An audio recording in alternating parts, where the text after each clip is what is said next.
ሰላም አለይኩም ወራህመቱላሂ ወበረካቱ። ይቺ ነጃት የምትባል ንቅል ደግሞ ተነስቶባታልና ኡስታዝን እየተናገረች ትገኛለች። እንደፈለገች የሚያደርጋት አንዴ ሃይማኖቷን ትቀይራለች፣ አንዴ ብሔሯን ትቀይራለች። የማትገባበት የሌላት የዝንብ ወጥ የሆነች ሴትዮ ኡስታዝ ላይ አሁን ከኡስታዝ ላይ ወረድ በይ፣ አፍሽን መከፍችበት እዛው ከፈች። ስሟትማ ወላሂ የምትለው ማለት ነው። የሙዚቃ ቤት ዱርዬ፣ የደሴ ሙዚቃ ቤት ዱርዬ ባለጌ እሱ አራት ሚስቶቹን የተደላደለ ቤት ቪላ ቤት አስቀምጦ ልጆቹን ጥሩ ትምህርት ቤት እያስተማረ ለምን ጋደምሽት ቡልሽት ለምን? እኛ ሙስሊሞች ሙስሊም የተራበን እርዱ ነው የሚለው፣ የተራበን አብሉ፣ የተጠማን አጠጡ፣ ክርስቲያኖችንም ጎረቤት አድርጓቸው ነው የሚለው።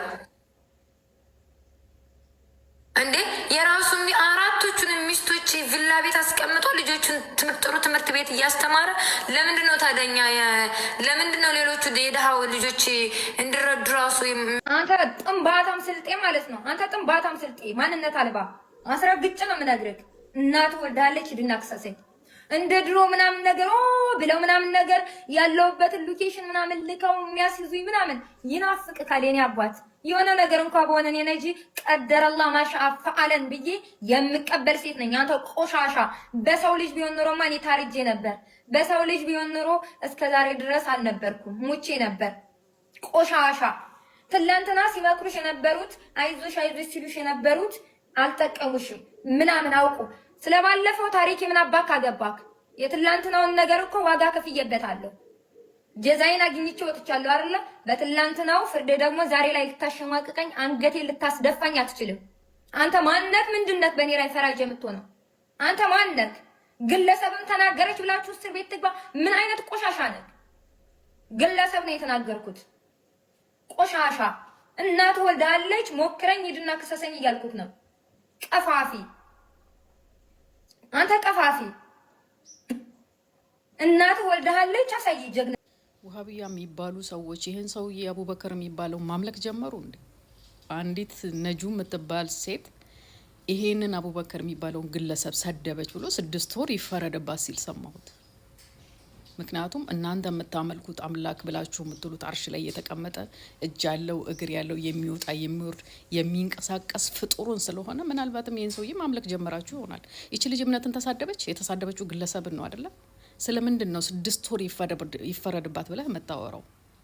እናንተ ስልጣናችሁን እውቅናችሁን የምትጠቀሙት ሰዎችን በማሰር ሰዎችን በመግደል በማፈናቀል ይቺ ጫታም ደግሞ ነጃት ኡስታዝን ስለሰደበችላት በጣም ደስ ብሏታልና ለሷ ወገንተኛ ሆና እየተናገረች ነውና እሷ መልሳ እስር ቤት ትገባለች። እንኳን እሷ አንቺም ትገቢያለሽ አንድ ቀን ኢንሻአላህ። አንዷ ተሳዳቢ አንቺ ነሽ ማለት ነውና ነጃት እስር ቤት ነው የምትገባው ከዚህ በኋላ። በቃ ለሷ ቦታው እስር ቤት ነው። እንደውም በጣም የምትሳደበው ስድብ እና ሊላ ይቺ ልጅ ግን ወላሂ ጤናዋ በጣም ያጠራጥረኛል። የሆነ የጎደለ ቡለን አላት። በቃ ጭንቅላቷ ትክክል አይደለም።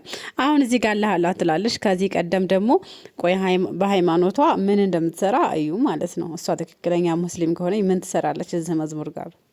ከሳሾቼ ቆመው በጌታ ፊት አመነዘረች አሉት። እንደምታያት ነው እንግዲህ። አንድ ጊዜ እንደውም መስቀል ሁሉ አስራ ነበረ ክርስቲያን ሆንኩ እያለች ከዛ እነሱ ሲያስጋበጡላት ነበረ። እና እንደ ሴቷ ይኒማኛ ናት። በቃ ጭንቅላቷ ትክክል ያልሆነ የሆነ እዛም ጥልቅ ስፈልግ እንግዲህ ኡስታዝ አቡበክርን ወላሂ ስትናገር ድፍረቷ እንደውም ሌላም ቪዲዮ አላመጣላችኋለሁ። ስትሳደብ ስብሃንአላህ ትንሽ ላፏ እንኳን አይከብዳትም ማለት ነው። ነገሩን ሳታጣራ ዝም ብላ ስሜቷ እንዳመጣላት ዝም ብላ ትናገራለች። እና የሆነ ከባለፈ እንግዲህ 2 ዓመት ነው 3 ዓመት ከዚህ በፊት አላህ ሱብሃነሁ ወተዓላን ተሳድባ ታስራለች። ሳውዲ አገር ገባች። ደግሞ እንዴት ብላ ሳውዲ መልሳ እንደሄደች አላቅም። አሁን ሳውዲ ነው የምትገኘው። አሁንም እንደፈለገ ይሄ የልቧን ያናገራት ዘውና ከድርጊቷ የማትማደደብ እኔ ምን አይነት ጭንቅላት እንዳላት አላቅም። እሷ የምትፈልገው እውቅና ብቻ ነውና የፈለገችውን እያደረገች እውቅና እና ሴቷ ይኑማኛ በቃ በሃይማኖቷም በፖለቲካም በማትገባበት የላትም። ምንም አይነት ስነ ስርዓት የላትም። ይሄን እናት እንደፈለግሽ ሁኚ ያገባንም። ግን ሙስሊሞችንም ሆነ ኡስታዞችንም አንድ ሰው ላይ አፍሽን እንዴት ከፍቻ አንፈልግም። አለዛ መልሰሽ እዛው ቦታሽ ትመለሻለሽ። እዛው እስር ቤትሽ አሁን ከገባሽ የምትወጪ መስሎሻል? አትወጪም በጭራሽ። ሰው ይሆናል በዋትስአፕ እየመጡ የቅርቦቼ ይርከርዱን ይልኩልኛል ቪዲዮ የሰራበትን ምናምን መልስ ሁሉ አልሰጥም ብዬ ንቄትቸው ነበር። ግን ማንም ምንድነው እሱ ጀርመን ሲኖር ጀርመን የእናቱ ነው የአባቱ ሀገር ይመስለዋል። እከክ ሲጀመር ማለት ነው። ይሄ መሀይም ነጃት ከዚህ ሀገር እዚህ ሀገር ላይ ወንጀለኛ ተብላ እስር ቤት ስለገባች አሁንም ትገባለች እንዴ? ያማችኋል እንዴ? እኔ እስር ቤትን አልፈራም፣ እንደውም እፈልገዋለሁ። እንደውም አሜሪካ የምገባበት ጊዜ ይሆናል። አሁን እኔ የሆነ ነገር ተፈጥሮ እንኳን እስር ቤት ብገባ እመኑኝ እኔ ሌላ ታሪክ ሌላ ዓለም ውስጥ ነው የምታገኙኝ እናንተ መሀይሞች። ለገናው እናንተ ለምን ሳውዲ አረቢያ መጣች ተቀመጠች ብላችሁ አይደለ እንደዚህ እያመማችሁ ያላችሁት? እኔ ተይዤ እንኳን ኢትዮጵያ በገባ እንደው ፈጣሪ እርዝቅሽ እህሏሽ አልቋል ተብሎ እንኳን ከዚህ ሀገር እስር ቤት አስገብቶ ኢትዮጵያ ቢያስገባኝ አላህ የተሻለ ነገር አስቀምጦልኝ ነው። ከፍ ሊያደርግ ይፈልጎ ነው። እንደውም እፈልገዋለሁ። አንተ መሀይም እፈልገዋለሁ። እንደውም ይሄን ነገር ግን አይሳካልክም። ምክንያቱም እኔ ሃይማኖት አልነካሁም። ከግለሰብ ጋር ነው ጸብም የለኝም። የተሰማኝን ስሜት እንደ አንድ ኢትዮጵያዊ ወጥቼ ቅሬታዬን ተናግሬያለሁ። አለቀ ደቀቀ። እኔም ብቻ ልታስፈራራኝ አትችልም። የአቡበከር አህመድን ፎቶ ዘቅዝቀው ሲረቅጡት ነበር።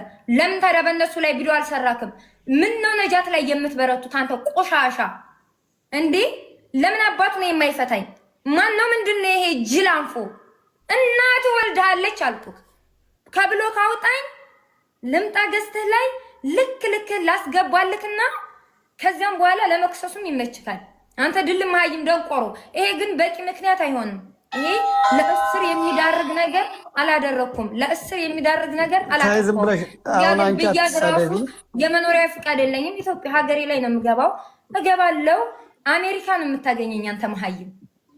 አረባ ለማጠብም አይደለም የሚመጣው።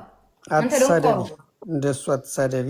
ለምንድን ነው እኔ ላይ የሚበረታው? ችግሩ ምንድን ነው? ይሄ ሰውዬ ከኔ ችግሩ ምንድን ነው? ከኔ ችግሩን ሊነግረኝ ይፈልጋል። ለገናው ነጃት በእኛ ሃይማኖት ተከታዮች ትጠላለችና ጆኖሳይድ ላስነሳባት ብሎ ነው ጀርመን ውስጥ ተቀምጦ እሱ ብዙ ጊዜ አይዋለሁኝ። የሆነች ልጅም አይ ቲንክ አሳስሯል መሰለኝ። የሆነች ህፃን ልጅ እኔን ይሞክረኝ እያልኩ ነው። ዛሬ ላይ ደግሞ የሆነች ህፃን ልጅም እንደዚህ አሳስሯታል። እንደዚህ ቁርአን ቀደደች ወር ምናምን። ይሄ ሜንታል ችግር ያለባቸውን ልጆች ሁላ ሲያሳስር አይቼዋለሁ። ኦኬ እንደዛ እሺ፣ ያ የሃይማኖት ጉዳይ ነው እንበል። አሁን አንድ ግለሰብ ተናገረች ብሎ ነው እኔን በቃ ነጃትን እስር ቤት የኔ አባት ነጃት እኮ አንዲት ተራ ምስኪ አንድ ደሃ ሴት በረካቱ አረብኛውን ተረጉምላችኋለሁ። መጀመሪያ ሙሉ ቪዲዮን አዳምጡት። ይሄ የሰፈር ዱርዬ እሱም ብሎ ኡስታዝ ከሙስሊሙ በላይ ቢያውቁ ኑሮ ክርስቲያኑ ነበር ታመመ ሲባል እንኳን ሲያለቅስለት የነበረው ቅሌታ። ለ30 ዓመት ሙሉ ቂጥቂጡን እየተገረፈ ወያኔ እንደዛ ሲቀጣ يا رجال this is ياسر البحاري النظام القضائي في الإمارات العربية المتحدة أنصفوني. حكمت المحكمة في أبو ظبي إدانة البنت هذه اللي تعدت علي واعتدت علي في معرض الكتاب في أبو ظبي. صكوها يا الربع 6 أشهر السجن، 50,000 درهم غرامة وإبعاد، لأن طلعت مو إماراتية أصلا. الحمد لله رب العالمين ظهر الحق وزهق الباطل، إن الباطل كان زهوقا. 45 ثانية كلفت صاحبتها 6 أشهر في الحبس. محكمة جنح عجمان حكمت بالحبس 6 أشهر على مستخدمة للتيك توك بعد إدانتها بتوجيه إهانات مباشرة لشخص خدشت شرفه واعتباره وسمعة عائلته.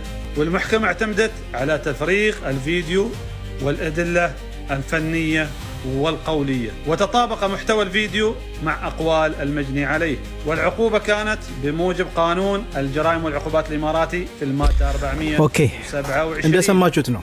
አረብኛ ለምትችሉ ሰምታችኋል፣ ለማትችሉ ደግሞ ልተርጉምላችሁ።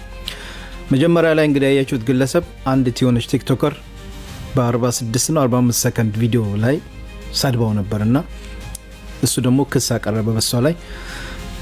ፍርድ ቤት ከሰሳት 6 ወር እስርና 50,000 ድርሃም ነው የተቀጣችው በ40 ምናምን ሰከንድ ቪዲዮ።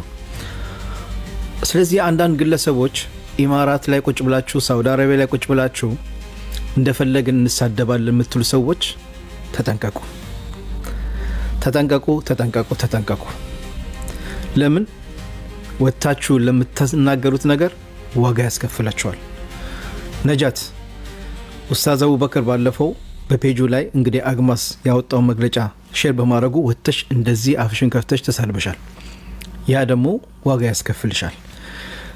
ወጥተሽ ይቅርታ ጠይቂ ኡስታዝን። እመኒ ከዚህ በፊትም 2 ዓመት ስታሰሪ ከጎንሽ ነን አለንልሽ ሲሉሽ የነበሩ ሰዎች ምንም አላወጡሽም። አሁንም ወጥተሽ እንድትሳደብ ያሉሽ ሰዎች አይጠቅሙሽም። የወንድም ምክሬ ልምከርሽ ነጃት፣ ውጭና ላጠፋሽው ጥፋት ኡስታዝ አቡበከርን ይቅርታ ጠይቂ። እንግዲህ ሙቪ ይሄን በተናገረት ነው አፏን የከፈተችበት። እሱንም አንተ ስልጤ ያላለችው ጉድ የለም። ስብሃንአላህ ልጅቶ በጣም አፏ ቀላል የሆነ ባለዬ ስዳ ያሳደጋት ባለዬ በቃ ስዳደግ ነገር ናትና እንደዚህ ደግሞ ኡስታዞቻችን ላይ አፍሽን ሲከፍች ዝም ምንልሽ እንዳይመስልሽ። አሁን መልሰሽ እዛው እስር ቤት ትገቢያለሽ። ስለዚህ ጥንቃቄ አድርጊ። እንዲሁም እንዳለሽ ሙቤ ይቅርታ ጠይቂ። ቪዲዮን በዚህ ጨርሻለሁ። አሰላሙ አለይኩም ወራህመቱላሂ ወበረካቱ።